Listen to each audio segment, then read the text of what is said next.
নববর্ষ, শুভ নববর্ষের আজকের প্রথম দিন পয়লা বৈশাখ। আর সকাল থেকে যে ভিডিও করিনি, রান্না বান্না সেরে চান করে এই যে পুজো করলাম, খুব সুন্দর করে ঠাকুরকে ফুল দিয়ে সুন্দর করে সাজিয়ে পুজো করে কমপ্লিট করলাম। কী কী রান্না করেছি তোমাদেরকে পরে শেয়ার করছি। চলো এখন রাখি, আর রান্না হয়ে গেছে, খেতে দেবো সবাইকে, পরে তোমাদেরকে শেয়ার করছি। চলো এখন রাখতে। চলো বন্ধুরা, পুজো করে তো এলাম, আর রান্না তো করে রেখে গেছিলাম, বললাম এই যে ভাত এক হাঁড়ি গরম গরম একদম।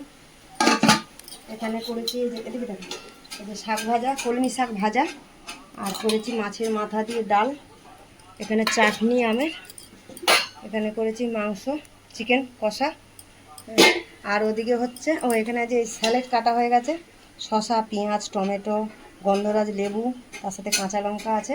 চল স্যালাড তো আর ডালের সাথে আছে এই যে ঝুরি আলু ভাজা হচ্ছে এখন, এখানে এই যে ঝুরি আলু ভাজা হচ্ছে, এই ঝুরি আলু ভাজা কিছুটা হয়ে গেছে, খেতে দিয়ে দেবো। এই যে কিছুটা ঝুরি আলু ভাজা হয়ে গেছে, এখন বাকি আছে একটু ভাজা, আর এই যে ছেলে মেয়েদের খেতে দেবো। তাহলে একটু ব্লগটা এখানেই শেষ করছি।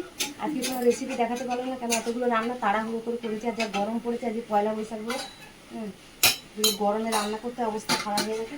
চলো আজকে ব্লগটা এখানেই শেষ করছি, দেখা হচ্ছে পরের ব্লগে। চলো।